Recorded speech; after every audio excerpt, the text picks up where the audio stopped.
No futuro próximo, uma forma mutada de raiva conhecida como doença do cão louco se espalha pelo mundo, saltando rapidamente de animais para humanos.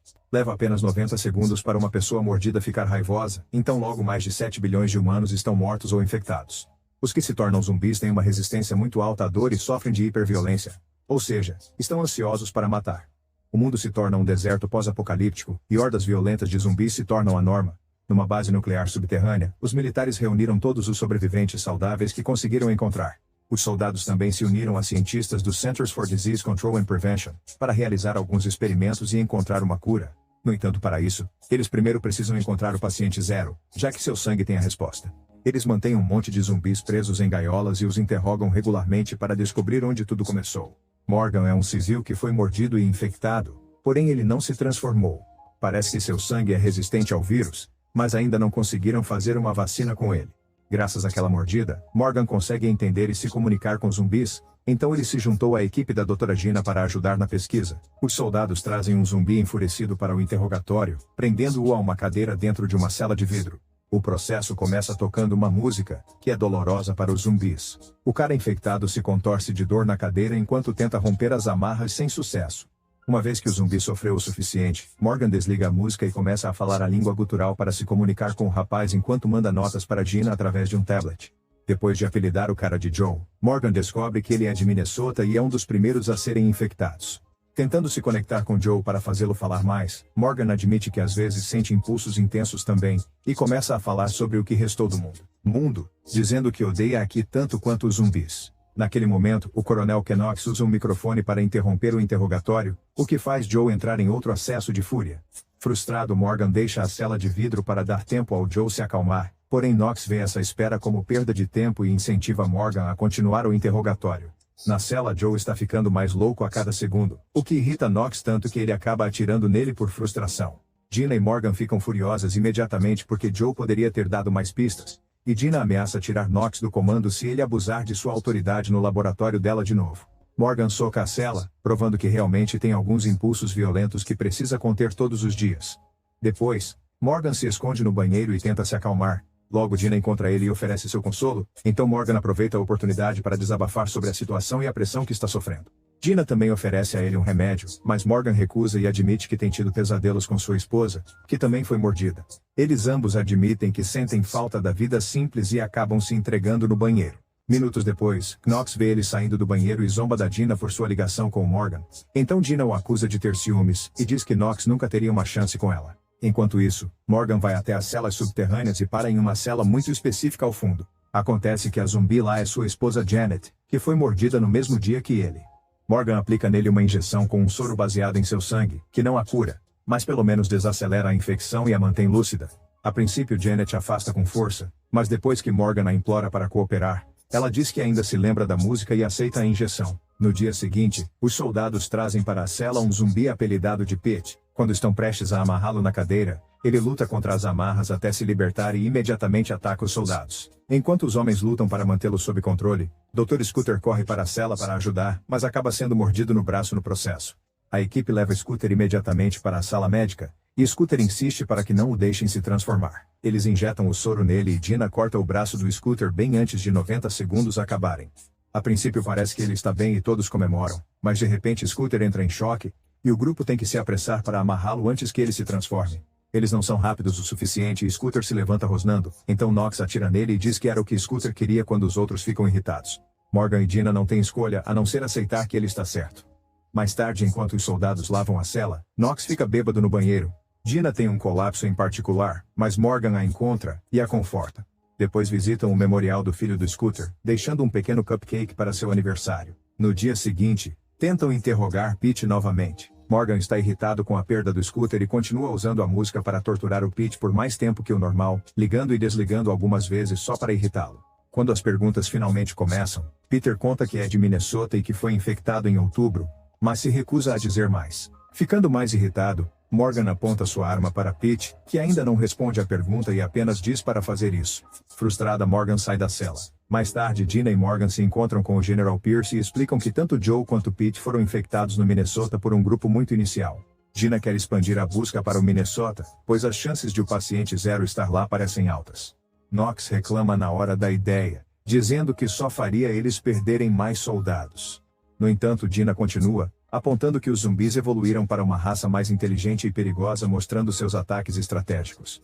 Morgan também os lembra que zumbis não podem mentir. No final, o General Pierce autoriza uma busca em Minnesota. Após a reunião, Morgan leva outra injeção para Janet. Enquanto conversam, Janet percebe que Morgan está confuso sobre seus sentimentos por ela e por Dina, mas Morgan jura que Janet é tudo para ele. Janet entra em pânico e exige ser libertada, dizendo que prefere estar livre lá fora do que segura num buraco infernal. Ela também menciona o quanto compartilha algumas experiências humanas como chorar. Então Morgan pega sua mão e diz para ela não perder a esperança porque as injeções vão ajudar. O tempo todo, Morgan continua ex de sua vida antiga com Janet. Ele insistia que queria um filho, mas Janet preferia esperar para encontrar a barriga de aluguel certa. O casal ainda era muito feliz junto e até tinha seu próprio código para mostrar seu amor. Mais tarde, Dina tira outra amostra de sangue de Morgan enquanto reclama do fato de não conseguirem descobrir porque só ele é imune. Ela tentou algumas soluções em ratos, mas até agora nada funcionou e os ratos continuam se matando. O sangue resistente de Morgan pode reduzir os níveis virais no corpo, desacelerar a infecção e acalmar a agressão, mas o efeito só dura 5 minutos. Eles estão longe de conseguir uma vacina ainda, então Dina aponta que a recuperação de Janet não é garantida, e Morgan fica chateado. Naquele momento Dina escolhe confessar seu amor por ele, mas Morgan simplesmente sai da sala. Naquela noite Morgan sonha com a noite do incidente. Ele e Janet estavam dirigindo pela cidade e quando pararam no semáforo, 2 zumbis pularam no carro deles e quebraram as janelas. Morgan avança com o carro até os zumbis caírem, mas quando o carro para, mais zumbis pulam no veículo e alcançam pelas janelas, mordendo os 2. No presente Morgan acorda de um pesadelo com um grito. Pouco depois, Dina descobre que está grávida do filho de Morgan. Ela não consegue evitar um colapso pois não tem esperanças de que Morgan retribua seus sentimentos. Enquanto isso, Knox e seus homens trazem os soldados caídos da missão de busca para serem cremados. Após prestar suas homenagens, os soldados se preparam para mover os corpos. Só que um homem morto de repente acorda e ataca. Acontece que ele é um zumbi civil que se vestiu de soldado para infiltrar na base. À medida que a criança matar os médicos, um por um sem hesitação, Knox se esgueira para pegar uma arma, esperando o momento certo para atacar. O alarme soa por todo o laboratório e logo mais soldados correm para o crematório, onde Knox procura pelo inimigo que entrou em esconderijo. Um companheiro de equipe recém-transformado salta sobre ele, então Knox rapidamente o atira antes de continuar se movendo. Naquele momento o zumbi infiltrado salta e tenta atacá-lo, mas quando está prestes a morder Knox, Morgan chega para puxar a criatura para trás. Os soldados querem atirar nele, no entanto, Morgan pede para deixá-lo vivo para interrogatório. Então Knox aponta sua arma para o infectado, que o surpreende ao se render instantaneamente e pedir para falar com Morgan. O zumbi é levado para a cela de vidro e a música é ligada, porém o cara não se incomoda. Na verdade, ele apenas se senta e acende um cigarro. Se não fosse pelos seus olhos de cores diferentes, ninguém diria que ele não é humano. Os soldados encontraram uma identidade da universidade com ele, então Morgan o apelida de professor. O interrogatório começa, mas o professor não se intimida e responde com filosofia vaga. Ele admite que estava procurando por Morgan, que aparentemente é muito popular na comunidade zumbi. Quando Morgan pergunta por que a música não o afeta, o professor explica que cada zumbi é único, assim como os humanos, apontando que a habilidade de Morgan de falar com zumbis é sua própria marca de unicidade da infecção. Isso ofende Morgan, que insiste que ele não é um zumbi. O professor também diz que os zumbis são uma espécie mais evoluída que os humanos, que destroem sempre que se sentem assim também. Então ele compartilha como foi infectado. Naquele dia ele estava dando uma palestra na universidade. Ele continuava recebendo ligações de sua esposa, então ele foi para o corredor para atender. Quando sua esposa lhe contou sobre o caos tomando conta da cidade, o professor ouviu um barulho na sala de aula e virou-se para descobrir uma horda de zumbis invadindo e atacando todos. O professor tentou fugir, mas logo os zumbis estavam correndo pelos corredores e estudantes infectados pularam nele, mordendo-o. Seu corpo se transformou, mas sua mente ainda estava clara o suficiente para voltar para casa. No entanto, assim que viu sua esposa e sua filha, o vírus desencadeou sua fúria interior e o forçou a devorá-las. Morgan fica nojo da história, e critica ele pela falta de controle. Mas o professor só repete que os zumbis superaram as limitações da humanidade. Ele não acredita que exista algo como um paciente zero e ignora as perguntas para criticar o governo e o sistema. Isso faz com que o Morgan finalmente perca a paciência e o soco antes de deixar a cela. Depois de se acalmar, Morgan volta à cela e aceita um cigarro, fingindo ser amigável.